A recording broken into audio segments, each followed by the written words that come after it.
Ukraine's president says he fears a Russian takeover. Could Moscow's massive military drills in Belarus be a smokescreen for an invasion? I'm Imran Garta, and today's newsmaker is Russian war games.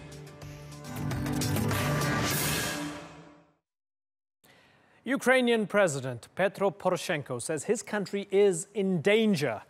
In neighboring Belarus, at least 13,000 Russian soldiers have begun military exercises. But skeptics say there could very well be tens of thousands of soldiers with a much broader mission. Poroshenko says the Russian army may be forming assault groups to invade Ukrainian territory, just as it did in Donbass and Crimea. But where is the proof? Could this all be speculation or the beginning of a new war in Eastern Europe? Sandra Gatman has more.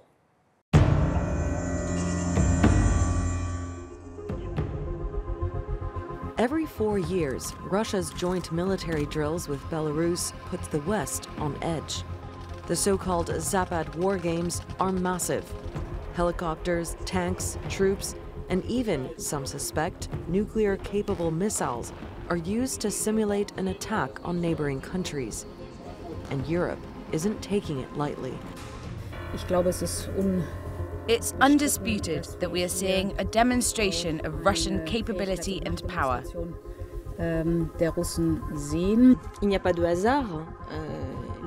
Russia has a global strategy of a visible, deliberate demonstration of force. But Russia says the exercise is routine. The Zapad 2017 exercises have an anti-terrorism focus, as well as a purely defensive character. So why is Europe worried? And should it be?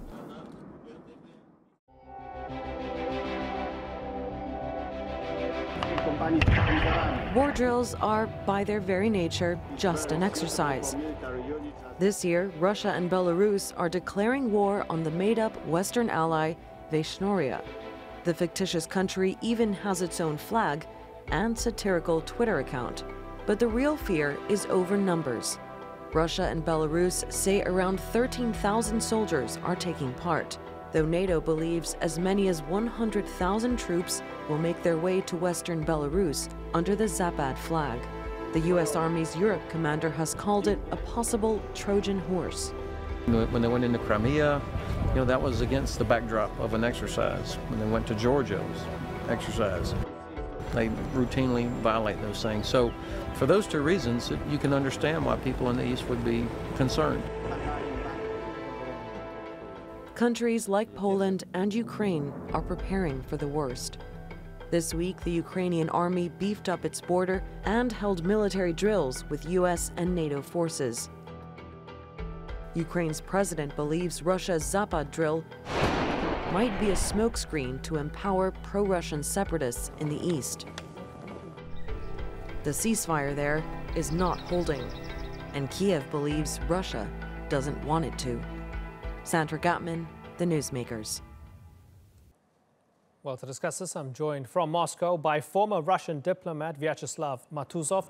In New York, Andrei Dobryansky, he's an executive board member of the Ukrainian Congress Committee of America. And in London, a Russian arms control and nuclear weapons specialist, Igor Sutyagin. He's with the Royal United Services Institute for Defense and Security Studies. Gentlemen, thank you very much for joining us. Vyacheslav Matuzov, if I can begin with you, sir. They're nervous in the Baltics, they're nervous in Poland, they're nervous in Ukraine. They feel this is a smokescreen for a possible invasion. Can you understand why? Can you understand their fears?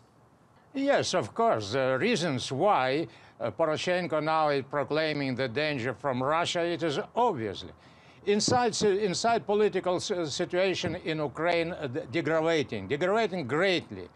And especially now where ex-president of Georgia, Mikhail Saakashvili, followed by ex-prime minister Ukraine Tymoshenko, entered without any formal documentation to Ukraine from Poland, from Hungary, and now a guest of different Ukrainian governors in Lvov, Chernigov, and many other places. They were welcomed warmly. And inside Kiev, we have the situation where all in Parliament, in Rada, they are demanding changing Poroshenko, all of them. Words of Saakashvili has no chance for Poroshenko to stay as a politician in Ukraine. So I think all proclaimed dangers from Russian side, from Russia, from military exercises, it is the justification of the degraded situation inside Ukraine. Okay. Russia doesn't endanger anyone. Okay. Russia making exercises its own territory. Okay, fair absolutely enough. According to the international law. Actually, it's happening in Belarus. Nevertheless, they've got the permission of the government of Belarus. Andrei Dobryansky, is this all because of internal Ukrainian politics? That's why President Poroshenko is fear-mongering, and the Russians do not in any way, shape or form pose a major threat. They're just doing war games. It's just a drill. Andrei?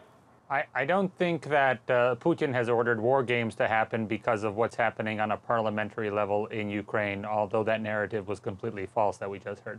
However, these games do scare the rest of the world, especially the countries around the border of Russia, because the last time that we had major war games was before the invasion of Crimea.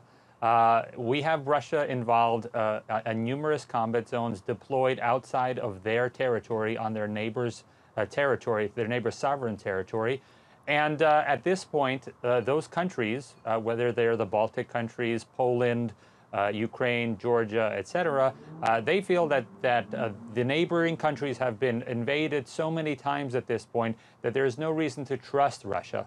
And the rest of the world finally has woken up to this, and even they understand, even the United States European Command understands that when Russia says that it is only involving 13,000 soldiers, that's in contrast to all the soldiers that have been called up and deployed to Belarus at this point.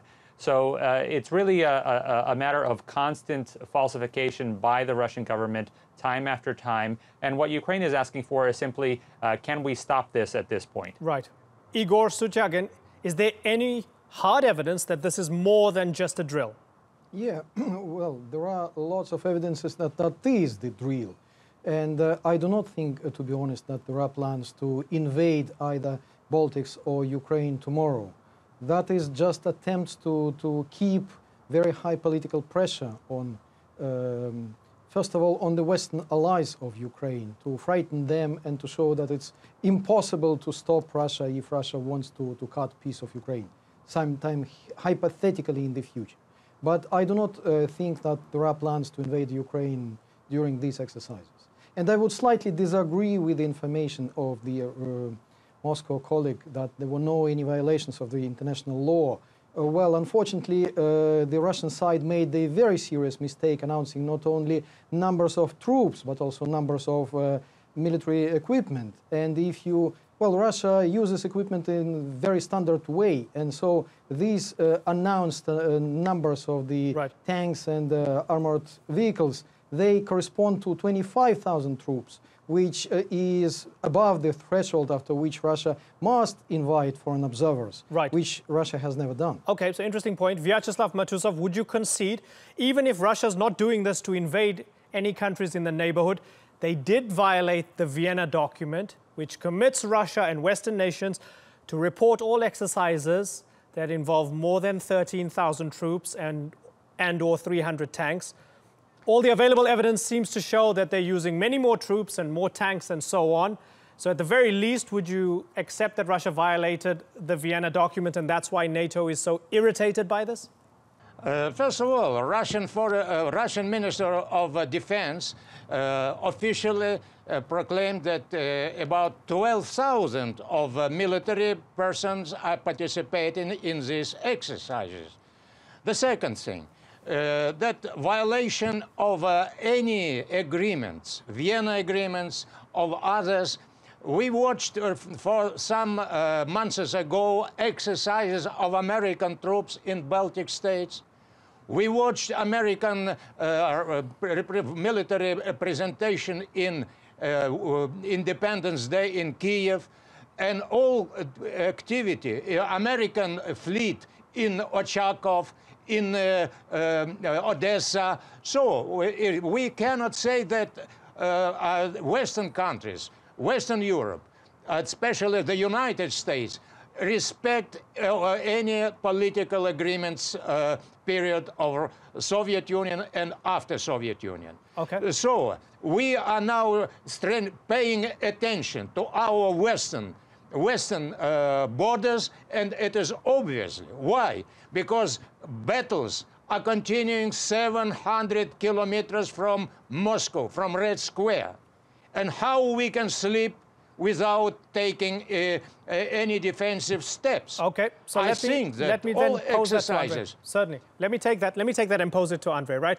Andre, just like the other countries are nervous and freaking out at what Russia's doing in these war games, as Vyacheslav Matusov says, when the US-dominated NATO alliance performs similar exercises in the neighborhood with 25,000 troops from 17 countries, 50 naval ships, B-1s, B-52s, and so on. Yes, they allow foreign observers, but the Russians perceive it in exactly the same way. They say, you're threatening us as well because you're doing these military maneuvers on our doorstep. So they see Zapad 27 as no different to that. Andre?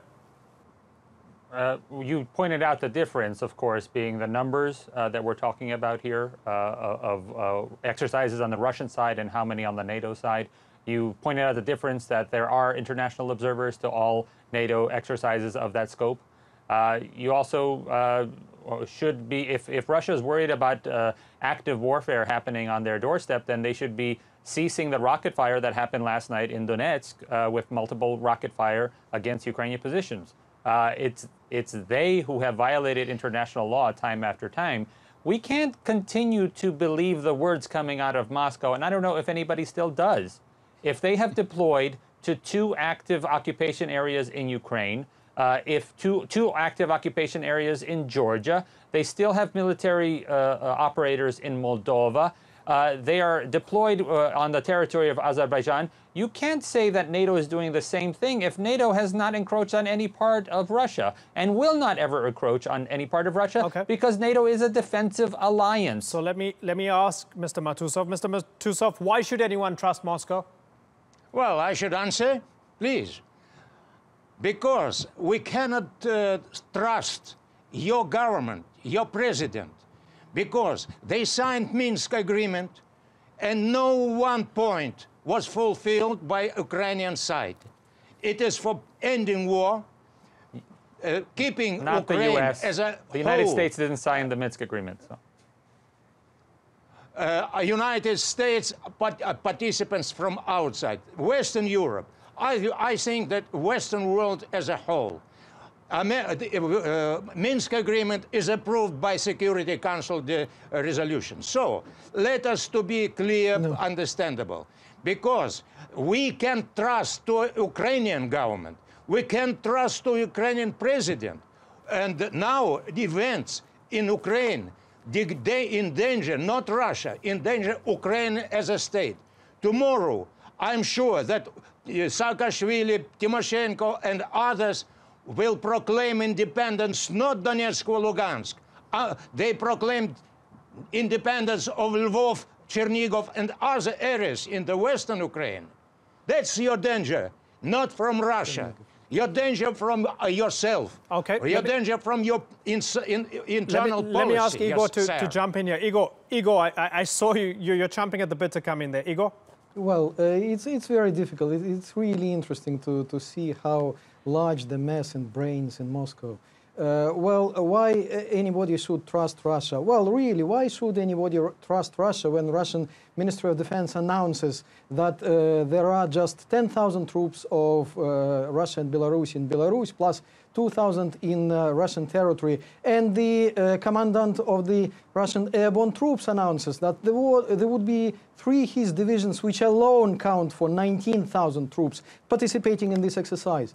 After this disclosing, after this mess, when they do not know what a left hand does not know what the right hand announces, how can anybody trust Russia? When the commandant of the Baltic Fleet announces that, literally, quote, every air, land, and maritime asset of the Baltic Fleet will be participating in the exercises, and that is at the bare minimum 25,000 troops. How can anybody trust Russia?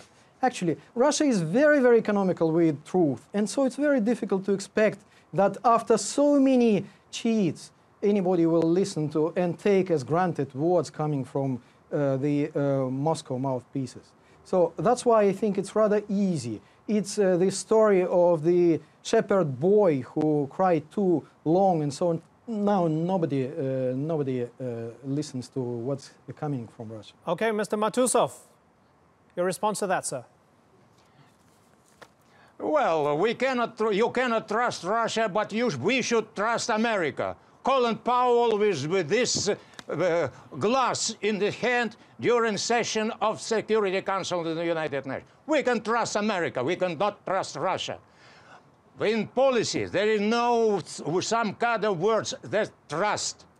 In policy, there's international law, decisions or resolutions of Security Council that should be respected fully and unconditionally.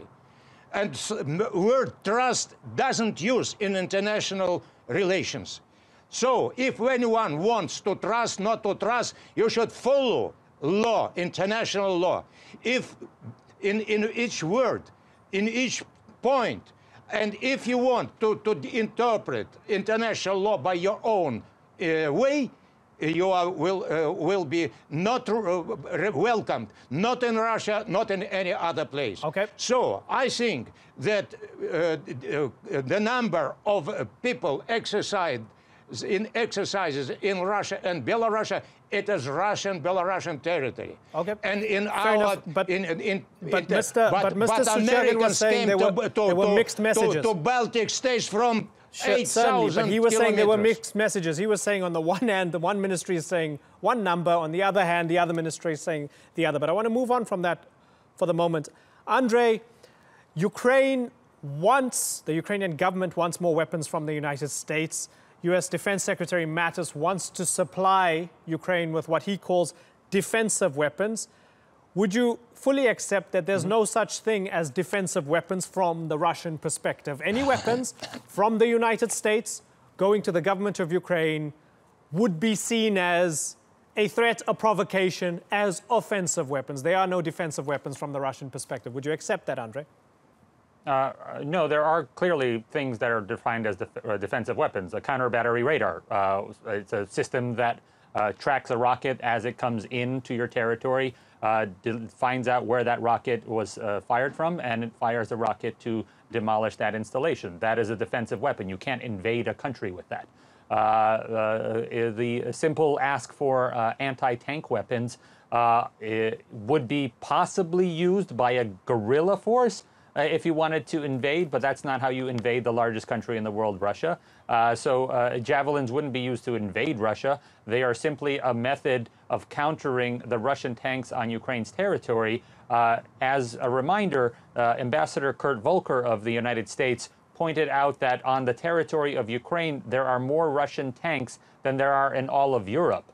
I think asking for an anti-tank weapon, a counter battery radar, that is a type of system that would prevent the loss of life more so than attacking Russia, again, which Ukraine has never shown any willingness to do. Ukraine has never amassed forces to attack Russia. It is, however, Russia that has not only deployed its forces and killed over 10,000 lives in Ukraine, occupied Crimea, occupied parts of Georgia. Georgia is an interesting situation here because I'd like to catch on the phrase the colleague from Moscow said, Russian-Belarusian territory.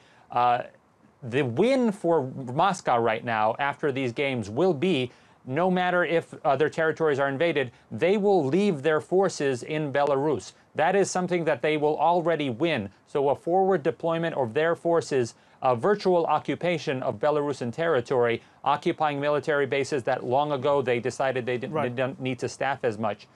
with the equipment and the men that are further able to then invade further on. So it's not just this war game that Ukraine and other countries are worried about, but leaving troops behind, as Russia has done in Ukraine, in Georgia, in Moldova, and other places. Yeah, that's one of the fears, that the Russians will leave their troops behind. They deny that. Igor, I want to end by asking you about a country we haven't mentioned yet, Sweden, also conducting a major drill. Now, this is a neutral country, not known for being warlike for at least, I don't know, 200 years or so.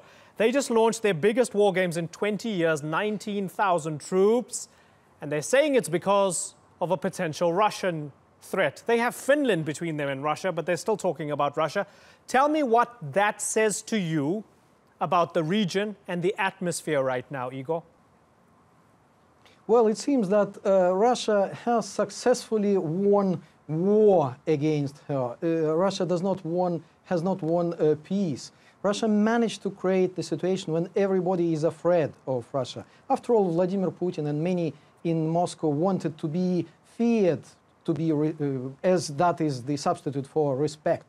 And you know, you mentioned Sweden. It's very, very interesting to know. Last year, when the Swedes did not think about carrying out these exercises, they had joint gathering of the government and the parliament on the island of Gotland. And at the very same moment when they opened this formal meeting of the both branches of powers, the Russian bombers imitated nuclear strike on the precise location of this gathering. You know, people got a bit frightened in Sweden, and they decided that, you know, it's better get ready for the situation when Russia will really launch these missiles instead of just exercising that.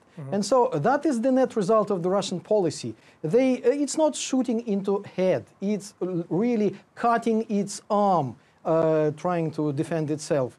Well, I can just congratulate the Moscow politicians and political planners. They managed to consolidate the rest of the world against Russia. They wanted to, the rest of the world to take Russia seriously. They got what they wanted. The rest of the world takes Russian threats seriously and decides that it's necessary to isolate Russia.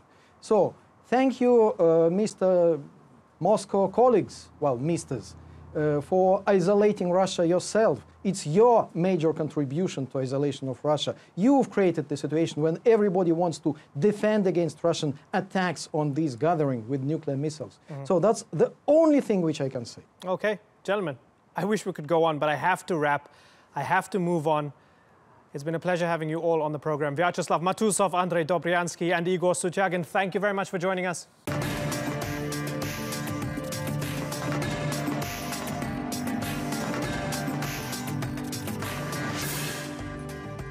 Coming up in the program, Singapore's new president wins by default. Is there a problem with the country's political system? And Germany suspends most weapons exports to Turkey. Is Berlin standing up for human rights or hurting the anti-terror fight? Meet Singapore's new president, Halimah Yacob. She's a former Speaker of Parliament. She campaigned for months and she won the poll without a single vote being cast. Singapore's strict criteria for candidates means all of Halimah's opponents were disqualified, giving her the presidency by default. In fact, Singapore cancelled voting altogether, leaving Halimah with this promise: I'll do the best I can to serve the people, election or no election. Basil Rehan has more. Idyllic Singapore, known for its spotless streets, vibrant economy, and multiculturalism. But this seemingly peaceful society is not without controversy. The political system in the city-state is the focus of a heated public debate. Stand before you as the first female president. This is Halimah Yacob, Singapore's new president. She rose to power without an election because there were no other eligible candidates. The vote, originally set for the end of next week, has been cancelled. All other potential candidates were disqualified because they didn't meet new election rules passed by Parliament earlier this year. Most controversial among them, a rule requiring candidates to be ethnically Malay. Critics say Yacob's former party, the People's Action Party, has intentionally manipulated the election rules to prevent competition to get their candidate into office. The PAP has ruled Singapore since independence from Malaysia in 1965. So people here are used to having predictable polls, but this latest election, or lack thereof, is being seen by many as a step too far.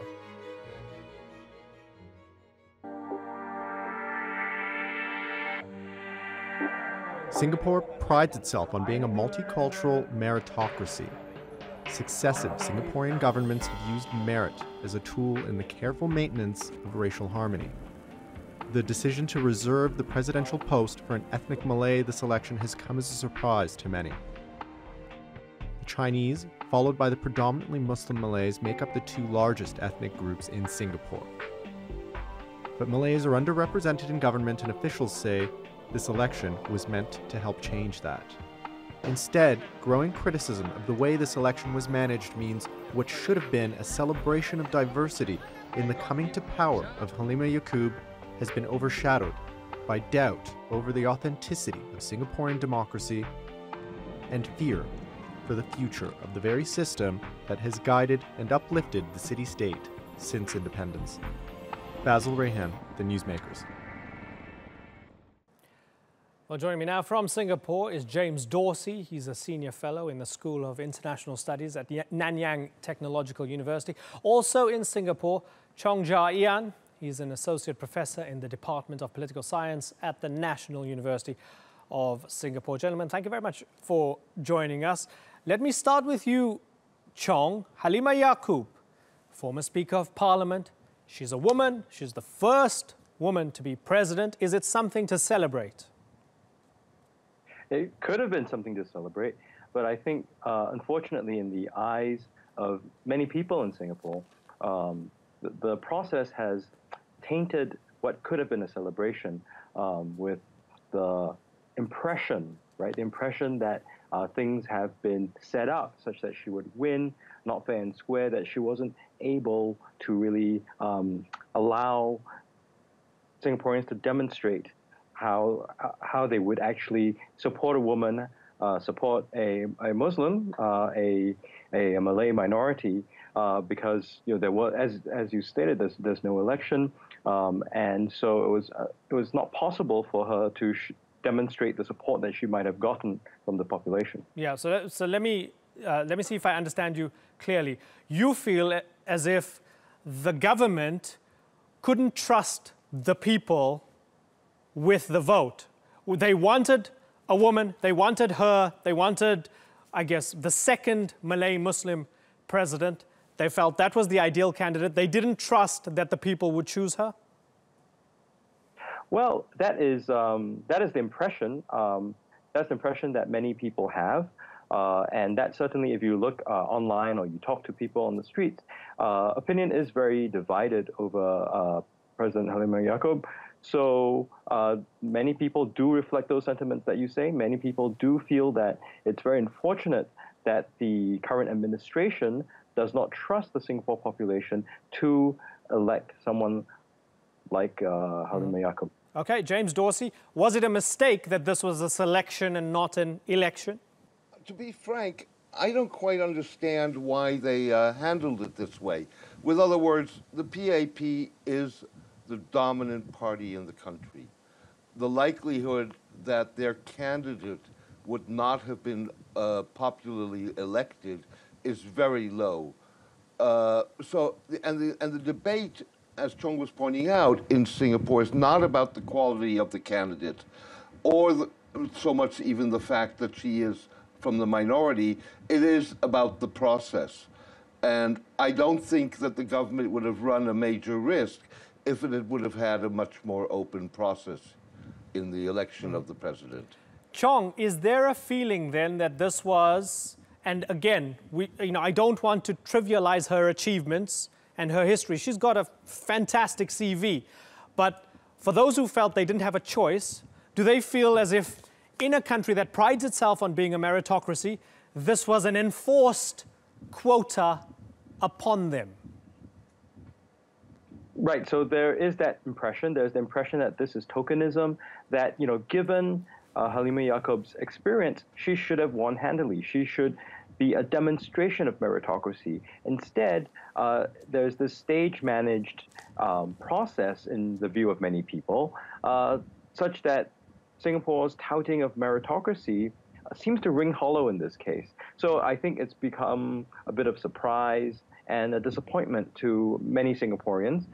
So obviously there are people who do support Halimah regardless, but it's become, I think, unnecessarily contentious, this whole process, the way that the current administration has handled things. Yeah, James, looking at the eligibility rules, there's the stipulation that a candidate from the private sector should have headed a company with paid-up capital of at least $500 million.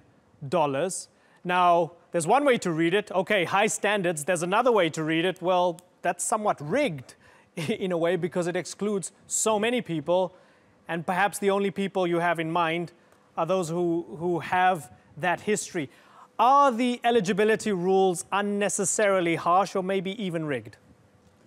Well, I don't think they were rigged. I think there's an argument to be made that they may have been very strict.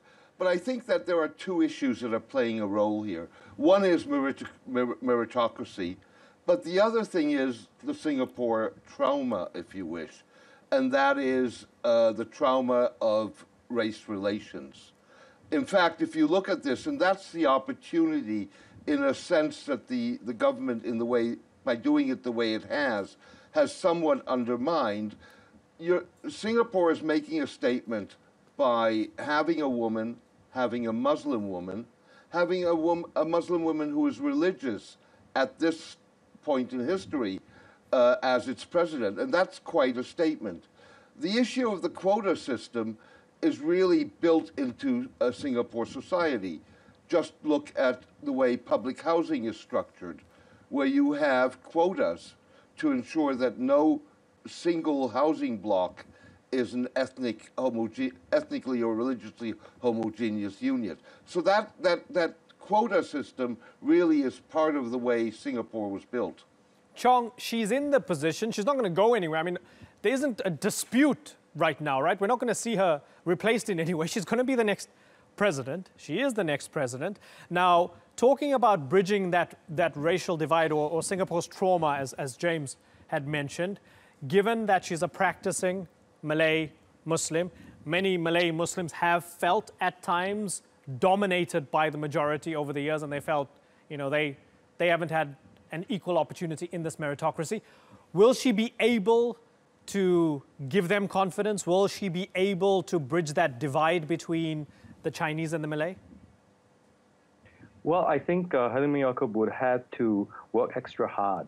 It would have been easier if she were elected, because I think for many people who are concerned about her coming to office, and this includes many Malay Muslims, they feel that for so long a lot of the quota system puts Malays in a position where they feel it's tokenism, that they get allowed quota, that they are things are made easy for them, that they are not competing on their own merits, and they want to show that they are as good as any other Singaporean, that they do live up to the words of the pledge that Singapore is supposed to carry on regardless of race, language, or religion.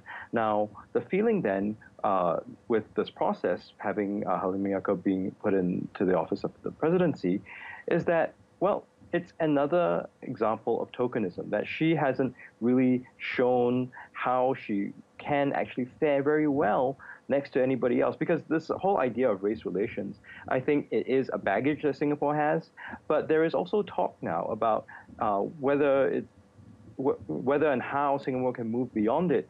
Because if you look at the population, demographics are changing. There is intermarriage. There is immigration that's changing some of the original ethnic makeup. So I think this interjection into the process may actually set things back in the minds of many minority members of society.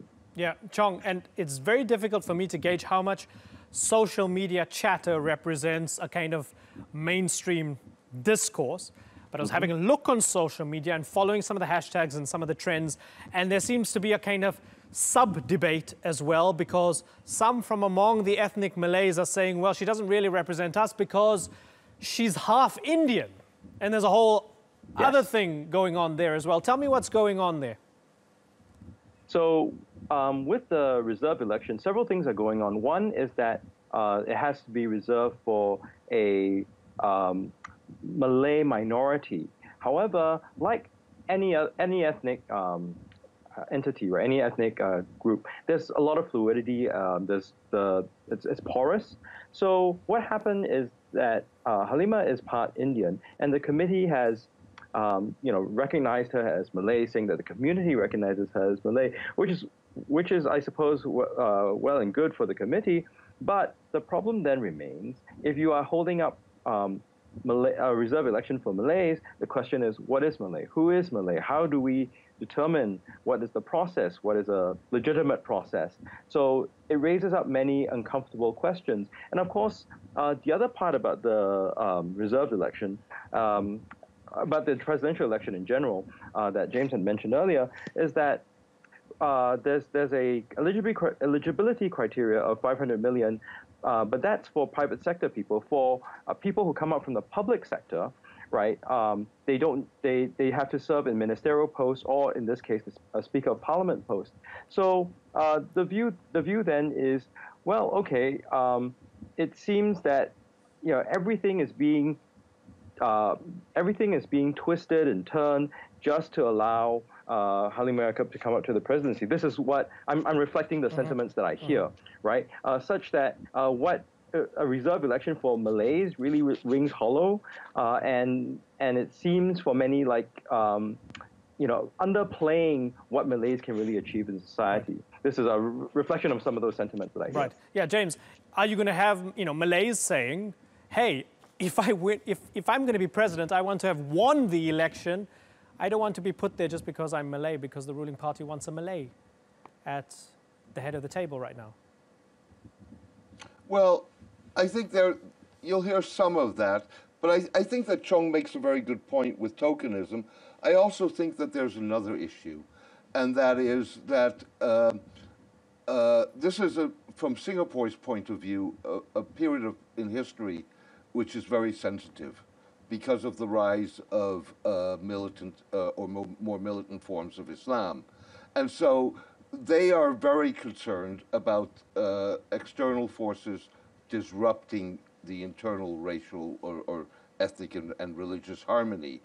And I think there was a professor today who launched a book on the non-liberal character of Singapore, in which he said one of the problems of this government is that it is over-managing race or ethnic relations. And that's maybe what you've been seeing here with the election of Halimah. So what you're saying is, in terms of how they want to manage, I guess, a vibrant, pluralistic society, they want to have harmony in the society and enforce it by having a female Muslim president at a time when they fear Islamic extremism. I'm not sure if I fully understand you, but is that what you're trying to say is going on in the minds of the government right now? Well, let me. What I'm trying to say is that one of the primary goals of the government is to ensure harmony between religious and ethnic groups. This is a period of time in which there is rising sectarianism in countries around Singapore. You have the Rohingya crisis in Myanmar. You've had the rise of the Islamic State in the Philippines. And by having a Muslim president, on top of that a Muslim woman, Singapore is making a statement. Right. It's making a statement both towards Singaporeans as well as towards the outside world. And I think that, without wanting to put words in Chong's mouth, but what Chong is saying, and I would agree with, is there would have been a way of doing this that actually would have reinforced that message. Okay, so Chong, is that true? Is Singapore trying to say we don't have a Muslim problem? I think to some degree that is true. They are trying to send a signal that there is no Muslim problem. However, I think part of the discomfort also with Halimah's placement into the presidency is that there are other issues that pertain to race relations that are not adequately resolved. So, for example, employment discrimination against Malays, against Muslims, sometimes happens. You see, when it comes to housing, especially housing advertisements, sometimes they can quite openly say, we don't want a tenant of such and such a race or such and such a religion. And these things, I think, are far more deleterious to race relations than whether you have a symbol on top or not. And I think the effort to put someone like Halimah in the presidency is to try to say is to send a signal. But right. I think at some point a signal can only go so far. Yeah, Chong Jia-Ian and James Dorsey, it's been good to talk to both of you. Thank you very much for joining us.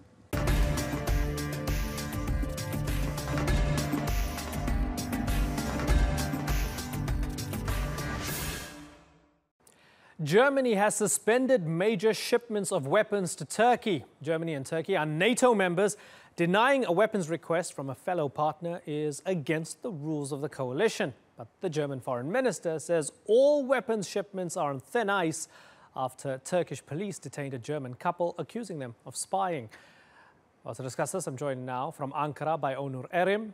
He's an international policy analyst and government advisor. Thanks so much for joining us once again, Onur. So the fact that the German foreign minister has taken this decision and they've frozen weapons shipments, how angry is Turkey and how angry should Turkey be given these actions from the Germans? Well, first of all, this is just an outburst of what has been going on under the covers or off the news for some time to go. For one, to give you one example, Germany has stopped the engine supply for the Obas bombers for Turkey, the one that Turkey produces. I think it's been over a year and a half. As to how upset the Turkish government will be, I don't think it's going to be that upsetting because this is something that we've been expecting. When you add on the German side, especially as everyone stresses, with the election, the general elections coming up in Germany, these are, I think, things to be expected. This is not something that anybody expects from an ally. This is not something that anybody expects from a NATO partner. This is not something that anybody expects from years of friendship between the two countries. However, Germany's approach in relation to allyship with Turkey in the last year or so has been upsetting time after time. It's had upset the Turkish people when they started harboring the FETÖ terrorists.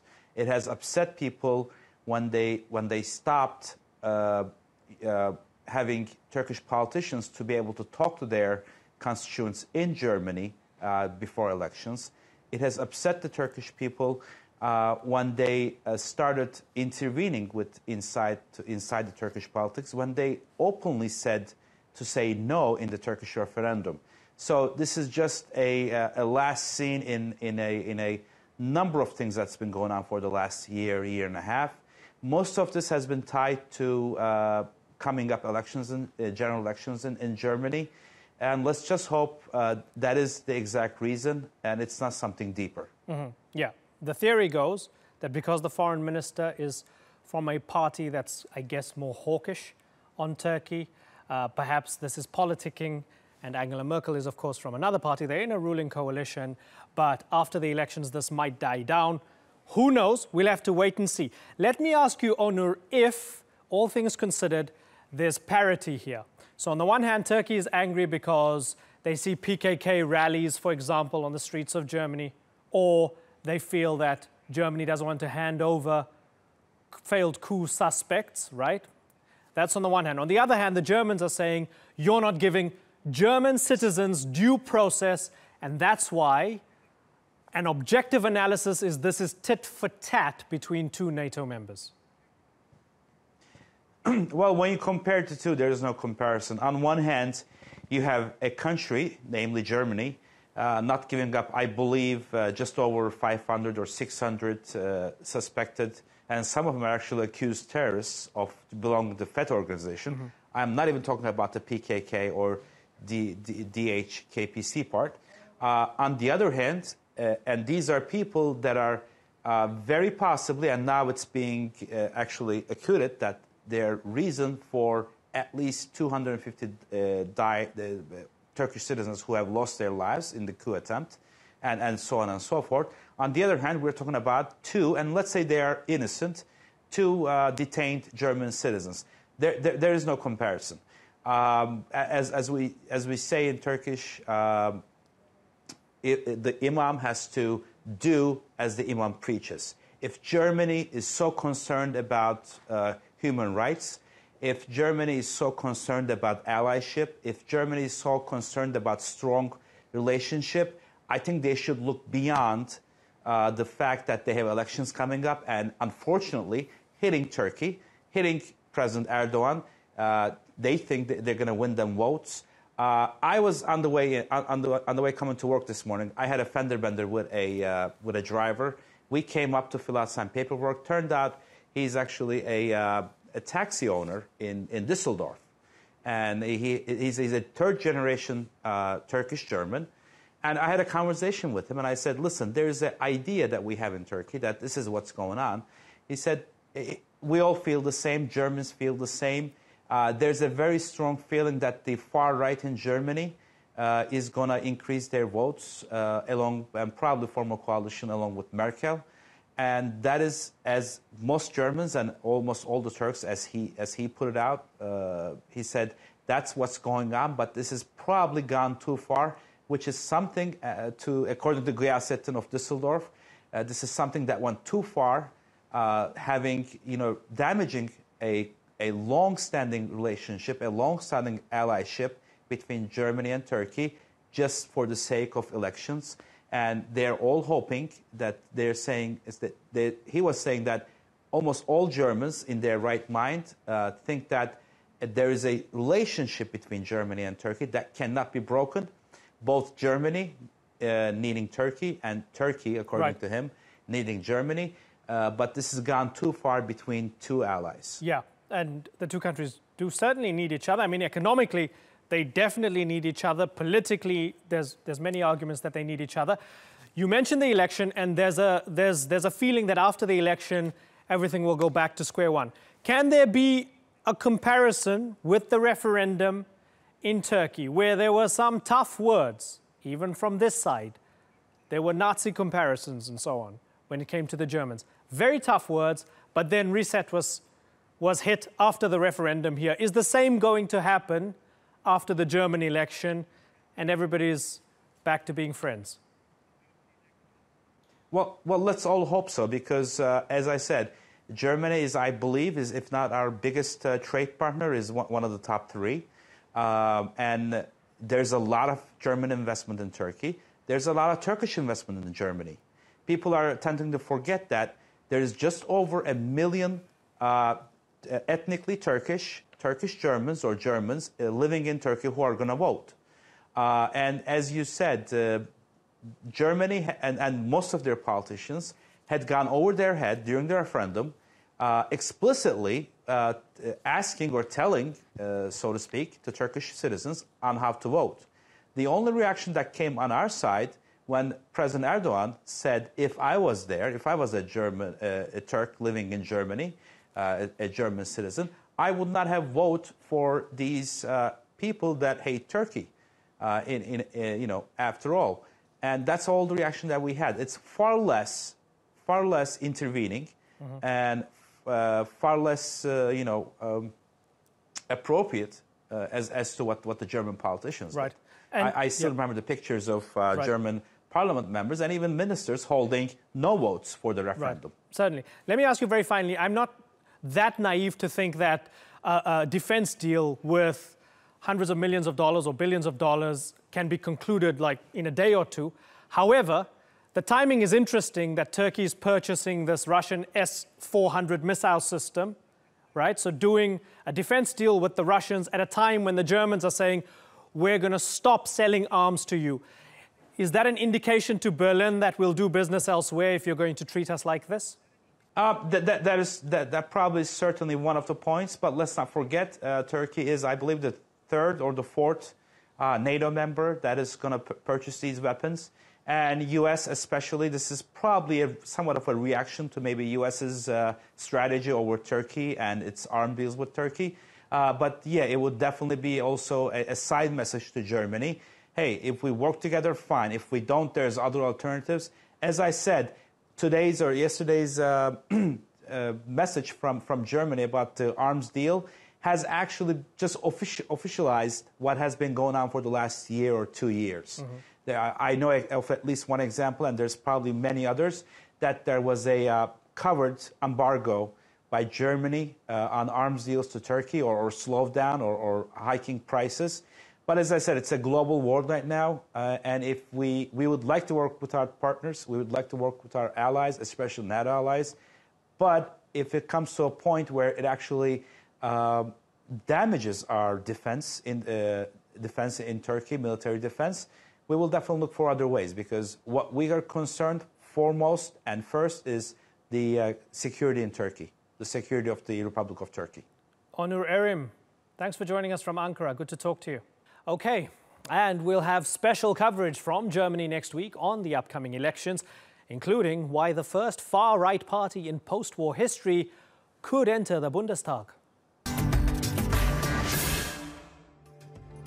That's all for this edition of The Newsmakers with me, Imran Garda. Thank you for watching. Bye-bye.